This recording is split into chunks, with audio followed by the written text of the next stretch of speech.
કે લવ જેહાદની અંદર એવા મોટા માથાઓને ટાર્ગેટ કરવામાં આવે, એવા ધર્મગુરુને ટાર્ગેટ કરવામાં આવે, એવી સમાજોને ટાર્ગેટ કરવામાં આવે, એટલું ફંડ આપવામાં આવે છે. આ ષડયંત્રમાંથી 654 ફિગર વાઇઝ પણ 600થી પ્લસ દીકરીઓને મેં મુક્ત કરાવી છે. મા બાપની સાઇન વગર લગ્ન ન થઈ શકે, સહમતિ વગર. એ જો કાયદો આવે ને વિજયભાઈ, તો આજે સમાજનો વિરોધ છે ને, અમે 80 જેટલા દત્તક લીધા હતા કુપોષિત બાળકો, અમે સેવા આપીને એને પણ ગ્રીન ઝોનમાં, રેડ ઝોનમાંથી ગ્રીન ઝોનમાં લઈ આવ્યા. કે મંગળવાર ને શુક્રવાર ત્યાં કને અમારો પર ડે કેમ્પ હોય છે.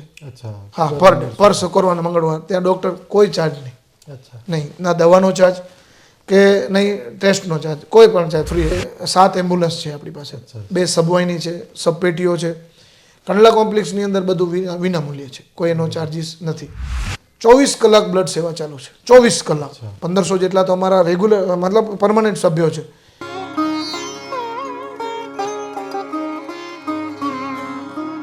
રાજભા બેકગ્રાઉન્ડમાં અનેક જે ચાઇલ્ડ કે એવોર્ડ મળેલા છે એના તરફ નજર જાય છે મારી, અનેક સન્માનો મળેલા છે. આ કામગીરીને લઈને આ તમારી ટીમના કે તમારા? જો આમ વ્યક્તિગત સન્માન કોઈ હોઈ જ ન શકે. એકલા રાજભાથી કાંઈ થાય નહીં. રાજભા હું છું તો એકલો જ છું. મારી પાછળ જે ટીમ છે એ આખી ટીમ કામ કરતી હોય. આ બધા સન્માન હું બધાને સમર્પિત આપું છું, કારણ કે આમાં ગૌ સેવાના સન્માનપત્રો છે, સમાજ કાર્યના સન્માનપત્રો છે. લવ જેહાદમાં દીકરીઓને જ્યારે લઈ આવી છે તો એવી અમુક સંસ્થાઓ છે જે આ સન્માનો, રાજ્ય સરકારના સન્માનો છે, અમારા વહીવટી તંત્ર જેને મામલતદાર કહી શકીએ, એસડીએમ કહી શકીએ, કલેક્ટરશ્રીના સન્માનો છે. આ સન્માનો દરેક એક વ્યક્તિગતના નથી હોતા, પણ વિચારધારાથી સાથે મળી અને એક ટીમ બનીને કામ કરીએ છીએ, એટલે આખી ટીમના સન્માનો હોય છે. હું ક્યારે પણ મારા સન્માન 400થી 500 વાર સન્માન થયું છે, પણ વ્યક્તિગત રીતે હું ના કહી શકું કે મારું સન્માન છે. એમ કહી શકું કે મારી ટીમ અથવા મારા માતા પિતાના આશીર્વાદ, તમારા જેવા મિત્રો છે કે જે અમને પ્રેરણા આપે છે આવા સેવાના કાર્ય કરવાની, આ બધા માટેનું એક સન્માન છે. દીકરીને એક વાત વચ્ચે ખાસ કે હમણાં લવ જેહાદનો મુદ્દો, એ આપણે એવું કોઈ શબ્દ આપેલો છે, પરંતુ આવા કાર્યમાં જે મદદ કરતો એ તમામ મેં કીધું ને વિધર્મી જ ગણાય. હા, બિલકુલ બિલકુલ. જ્ઞાતિવાદનો વિષય નથી આ દીકરીની બાબતમાં. પણ દીકરી આમ જોતા આમ સરકાર એમ કહે છે કે દીકરી સુરક્ષિત, પણ આવા આમ કહે ને આંતરિક રીતે જે કાયદો છે ને, કાયદામાં બદલાવ લઈ આવવો નથી લાગતું જરૂરી. માતા પિતાની પરમિશન હોય તો લગ્ન થાય. જો એ તો મારા માટે તો ખાસ વિજયભાઈ હું આપને ખાસ જણાવું કે લવ જેહાદ જે અત્યારે આખા ગુજરાતની, આખા ભારતમાં અત્યારે બહુ મોટી ષડયંત્ર ચાલી રહ્યું છે. એ હું ખુલ્લા દિલથી કહું છું કે બહુ મોટું ષડયંત્ર છે. આ ષડયંત્રમાંથી 654 ફિગર વાઇઝ પણ 600થી પ્લસ દીકરીઓને મેં મુક્ત કરાવી છે. અમારી ટીમ, અમારા આખા ઇન્ડિયામાં ચાલતું એક નેટવર્ક સેવાઓ જે હિન્દુત્વને સનાતન માટે કામ કરતા ટીમો છે, લોકો છે, એ દિલથી કામ કરે છે. ત્યારે જો અમારા સુધી પહોંચ્યા હોય એવા આટલા મુદ્દાઓ હોય તો કેટલા એવા હશે કે જે બહાર જ નથી આવ્યા. અને હું તો સરકારને પણ વિનંતી કરું છું કે ખાલી લવ જેહાદ નહીં, આ પ્રેમી પંખીડા જ્યારે જે સામાજિક વિરોધ થાય છે, સમાજમાં વિખવાદ ક્યારે થાય છે? જ્યારે દીકરીઓના આવા મેટર આવે. હું તો રાજ્ય સરકારને પણ એક કહું છું કે હિલચિલ ચાલે છે પણ ક્યારે થશે એ ખબર નથી. આજે દીકરીનો બાપ આજે એને મોટી કરે, એના જીવનનો સારું હીણું એને શીખડાવે, અને આટલી મોટી કર્યા પછી ભણાવી ગણાવીને અને આટલું મોટું કર્યા પછી જો દીકરી એક 5 મહિનાના પ્રેમમાં કે મોબાઈલોની લાલચોમાં કે ખર્ચાઓની લાલચમાં, એ હું સ્પષ્ટ કહું છું બનાવ બને છે આના લઈ જ બને છે.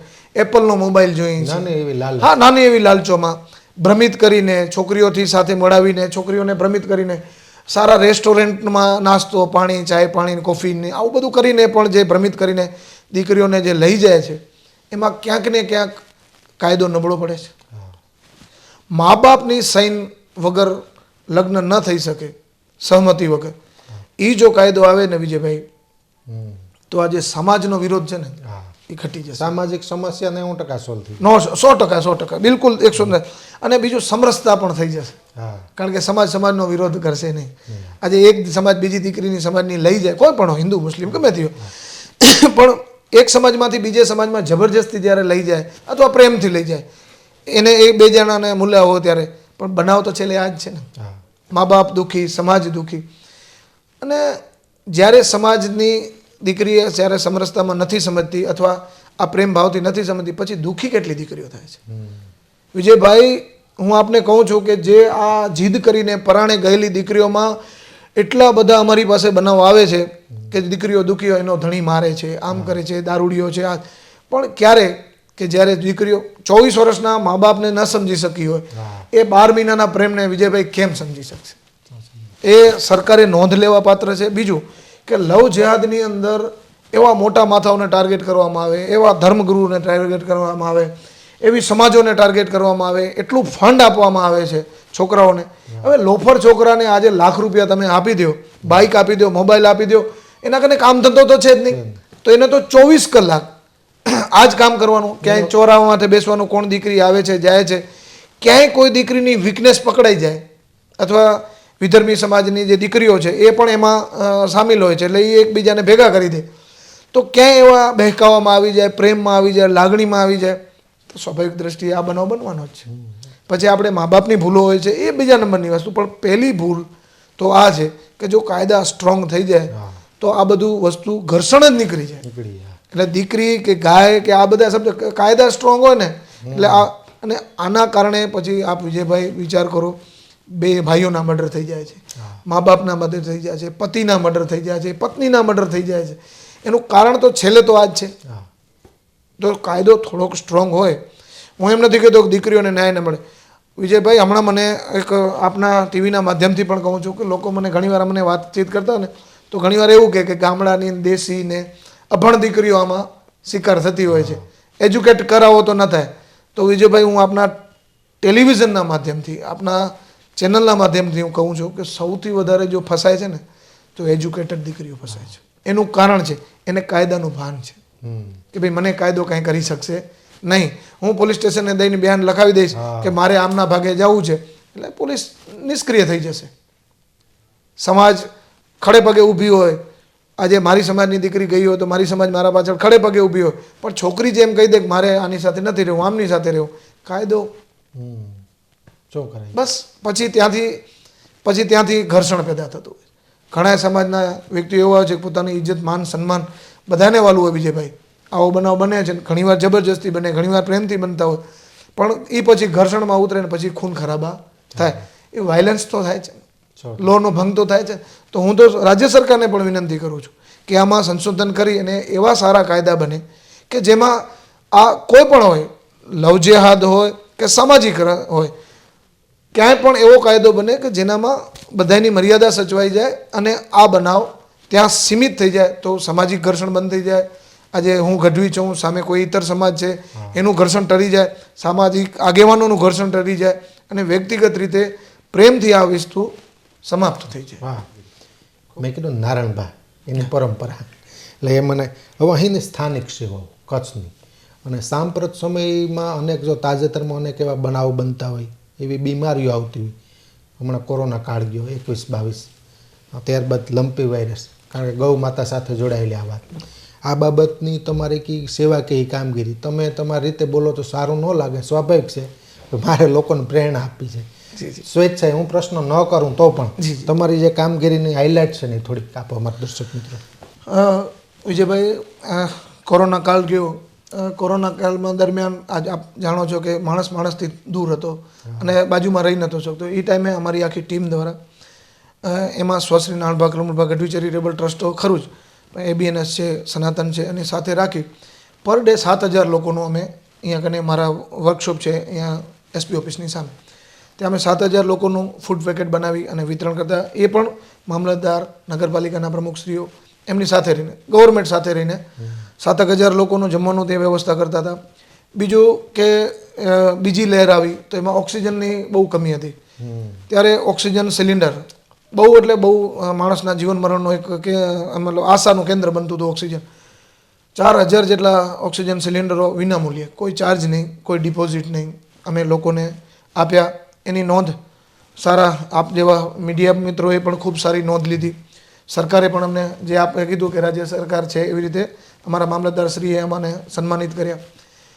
લંપી આપણે બહુ ગૌવાસનો વિષય છે તો લંપી વાયરસ એક કચ્છ માટે તો બહુ ભયંકર હતો. અહીંયા વધારે હજારોની ગૌવંશ જે આપણે માતાઓને ખોવા પડ્યા અને એના બહુ કરુણાદાયક મૃત્યુ થયા. એમાં અમે 90 દિવસ સુધી પર ડે સવારના 7થી કરી રાતના 4-5 વાગ્યા સુધી અલગ અલગ ટીમ બનાવી અને વેક્સિનેશનથી કરી અને દવાઓ આયુર્વેદિક દવાનો ત્યારે બહુ ઉપયોગી થયો હતો, પણ સાથે એલોપેથિક ને આયુર્વેદિકના 2 દવાઓ કરીને નહીં કરીને પણ અમે 15,000 ગૌવંશને અહીંયા સેવા આપેલી. અને એમાંથી જે નુકસાન 500-700 ગૌવંશનું નુકસાન થયું અમારી સેવા દરમિયાન, પણ કંડલા કોમ્પ્લેક્સને 5,000-7,000 ગૌવંશના અહીંયા કને પ્રોપર જે છે એમાંથી પણ 2,000 ગૌવંશ મૃત્યુ પામ્યા હતા. સાથે અમે જે આપણે સેવાની વાત કરી તો અમે 80 જેટલા દત્તક લીધા હતા કુપોષિત બાળકો. અચ્છા. એવી જ રીતે એને પણ અમે બહુ સારા ટ્રીટમેન્ટ આપી, દવાઓથી, આ સંસ્થાના માધ્યમથી, આપ જેવા દાતાઓના સહયોગથી અમે સેવા આપીને એને પણ ગ્રીન ઝોનમાં, રેડ ઝોનમાંથી ગ્રીન ઝોનમાં લઈ આવ્યા. અમારું સેવા આશ્રમ કાર્ગો છે જે બહુ જેને કહેવાય પીડાયેલા લોકો, ઝૂંપડપટ્ટી વિસ્તાર છે, ત્યાં કને શિક્ષણ અને આરોગ્ય ક્ષેત્ર, ખાસ તો આરોગ્યનું કહી શકું કે મંગળવાર ને શુક્રવાર ત્યાં કને અમારો પર ડે કેમ્પ હોય છે. અચ્છા. હા, પર ડે, પર શુક્રવાર અને મંગળવાર ત્યાં ડૉક્ટર કોઈ ચાર્જ નહીં. અચ્છા. નહીં, ના દવાનો ચાર્જ કે નહીં ટેસ્ટનો ચાર્જ, કોઈ પણ ચાર્જ ફ્રી. એમાં રામકૃષ્ણ સેવા ટ્રસ્ટ અને રામકૃષ્ણ મઠ મિશન એ પણ અમારા સાથે સહયોગ કરીને પર ડે શુક્રવાર ને મંગળવારના 100 થી 200 પેશન્ટ આપે છે. અચ્છા. હા, ત્યાં શનિવારના બાળકોને 150 થી 200 બાળકો હર શનિવારે ભોજન પામે. કોઈ એવા પરિવારો છે જેના કોઈ સારું કાર્ય, કોઈ હીણું કાર્ય થયું હોય તો એમની શ્રદ્ધાંજલિ છે, જન્મદિવસ છે, ત્યાં અમે ભોજન રાખી 3,000-4,000 આખો વિસ્તાર છે ત્યાં કોઈને જે એને ફંડ આપવું હોય અથવા 200-500 છોકરાઓને જમાડવા તો ત્યાં અમે જમાડી દઈએ. ધાબરા વિતરણ છે. પછી 7 એમ્બ્યુલન્સ છે આપણી પાસે, 2 સબવાહિની છે, સબપેટીઓ છે. કંડલા કોમ્પ્લેક્સની અંદર બધું વિનામૂલ્ય છે, કોઈ એનો ચાર્જિસ નથી. હોસ્પિટલથી હોસ્પિટલ હોય, ડેડ બોડીને ઘરે મૂકવી, ડિલિવરીવાળી લેડીઝો દીકરીઓને ઘરે પહોંચાડવી, અકસ્માત જો પોલીસ પ્રશાસન દ્વારા તરત ફોન આવે એટલે 24 કલાક સેવા. પછી રામબાગ એસોસિએશનમાં અમારી 24 એમ્બ્યુલન્સ અલગથી છે, એ પણ અકસ્માત, ડિલિવરી, ડેડ બોડી ઘરે મૂકી કંડલા કોમ્પ્લેક્સ પૂરતું બધી ફ્રી સેવાઓ અમે આપીએ છીએ. પછી સર્વનો સાથે રાખી અને ગૌ સેવા, માનવ સેવા અને જીવદયા એનું આજની તારીખમાં કંડલા કોમ્પ્લેક્સમાં ગમે ત્યાં અકસ્માત થાય ગૌવંશનો અમને કોલ આવે, અમે સાથે ટીમ સાથે રાખી અને અમારી કામધેનુ ગૌશાળા છે. હા, બહુ સારી સેવા આપે છે. કામધેનુ ગૌશાળા છે, મીઠી રોડ ગૌશાળા છે. એ અકસ્માત જેનો નજીક પડતો હોય સૌથી વધારે અમે કામધેનુમાં એમ્બ્યુલન્સ વ્યવસ્થા છે ત્યાંથી લઈ અને ગૌમાતાને ત્યાં મોકલાવી અને ત્યાં ટ્રીટમેન્ટ કરાવી છે. એટલે આવા અનેક સેવાઓના કાર્ય સંસ્થા, હમણાં જ કેન્સરનો કેમ્પ મહિલાઓ માટે મહાદેવ સેવા ચેરિટેબલ ટ્રસ્ટ છે, મેં આપને કીધું કે સ્ટર્લિંગ છે, એનું એક જેમ કે ડોંગરેજી મહારાજ દ્વારા પ્રેરિત છે એ રામકૃષ્ણ સેવા મંદિર સેવા ટ્રસ્ટ છે, એમને સાથે રાખી અને 222 માણસોનું કેન્સરનું નિદાન થાય. અને અમે પણ આજે એનકેજી દ્વારા બ્લડ સેવા 24 કલાક બ્લડ સેવા ચાલુ છે. 24 કલાક 1500 જેટલા તો અમારા રેગ્યુલર મતલબ પરમનન્ટ સભ્યો છે. એમાં અમારા મિત્ર છે નરેશભાઈ, કિરણભાઈ છે, ભરતભાઈ છે, એવા બધી આખી ટીમ છે, એ આખી સેવા કરતી હોય છે.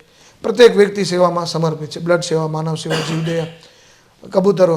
ખાસ સનાતન માટેનું હોય તો સનાતનને સમાજોને એકતા, સમાજોમાં કેમ એકતા હોય એના માટે રામનવમીની રથયાત્રા એનું ઉદાહરણ આપી શકું છું. હું આપના માધ્યમ, ચેનલના માધ્યમથી કહું છું કે આવું ગામે ગામ થવું જોઈએ. તમામ સમાજોને સાથે રાખીને 18 વરણ. અત્યારે અમે આ છેલ્લી અમારી રામનવમી જે હતી હજારોની સંખ્યામાં હતી.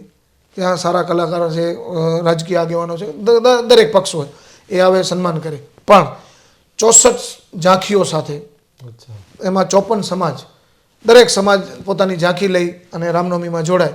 એવી રીતે સનાતનમાં એકતા આવે એવી રીતે રામનવમીનો જે પર્વ છે, આપની ચેનલને પણ હું કહીશ કે આવનારી રામનવમી 6 એપ્રિલના છે, આપ પણ પધારો અને એમનો લાભ લો. આપને પણ એકતાના દર્શન થશે, સનાતનની એકતાના દર્શન થશે. બધી સમાજોને, પ્રમુખોને સાથે લઈ અને સેવા અને સનાતન બધું સાથે લઈ અને અમે નીકળી છીએ અને લોકોનો પ્રેમ મળે છે. વાહ રાજભા, ખૂબ આનંદ આવ્યો રાજભા. આવી પોઝિટિવિટી સ્ટોરી પોઝિટિવ સ્ટોરી કરીએ ને 5 લોકોને પ્રેરણા મળે.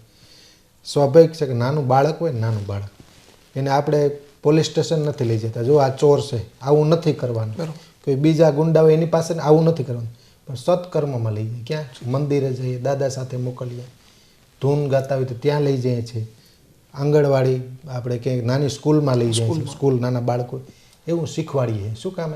સારું જોઈ તો એવી સારી પ્રેરણા મળે. એવી રીતે પોઝિટિવ આવી સ્ટોરી કરવાનું કારણ સારું લોકો જોશે ને તો 2 વિચારો સારા આવશે.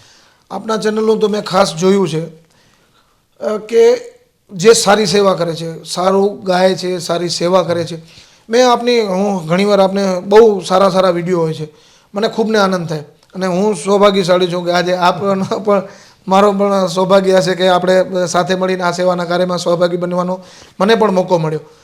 હું આપની ચેનલનો પણ આભાર વ્યક્ત કરીશ. પણ આપના જે વિડીયો છે એ લોક જાગૃતિના, સમાજ જાગૃતિના, સનાતનની જાગૃતિના, ધર્મ જાગૃતિના અને રાજ્ય સરકારને પણ આમાંથી પ્રેરણા લે એવા વિડીયો પણ આપે દીધેલા હું જોઉં છું. એટલે ઘણીવાર હું જોતો હોઉં છું કે આપના આજથી સુધીના નેગેટિવ વાળના વિડીયો મેં નથી જોયા. પહેલે તો એ જ, કારણ કે આજે સોશિયલ મીડિયામાં એટલું બધું વાયરલ થતું હોય છે કે આપણે ભેગું નથી કરી શકતા. પણ તમારા માધ્યમથી જે નાના લોકોને હૂંફ મળે છે, સારા વિષયો ઉપર તમે ચેન કરો છો, હું ખૂબ દિલથી આભાર વ્યક્ત કરું છું. એવું નહીં કે આજે મારું ઇન્ટરવ્યૂ લેવાનું છે એના માટે નથી કહેતો, પણ લોકોમાં પ્રેરણા મળે, તમારામાંથી અમને પણ પ્રેરણા મળે છે કે આવા સ્થળોએ જઈ અમને પણ પ્રેરણા મળે. તો ઘણી વાર અમે પણ રસ્તાથી નીકળ્યા હોય તો અમને પણ જવાનું. પણ આપની ચેનલનો અને આપનો ખાસ ખૂબ આભાર, આપની ટીમનો, કે આવા પોઝિટિવ વિડીયો, જેટલા સમાજમાં અત્યારે પોઝિટિવિટીની બહુ જરૂર છે, પોઝિટિવિટીઓ આપો છો તો એનાથી લોકોમાં જાગૃતિ આવશે અને સમાજ જાગૃત થશે તો રાષ્ટ્ર જાગૃત થશે. એવો વિષય આપ લ્યો છો. આપનો પણ ખૂબ આભાર વ્યક્ત કરીએ. ધન્યવાદ રાજભાઈ, ખૂબ આભાર.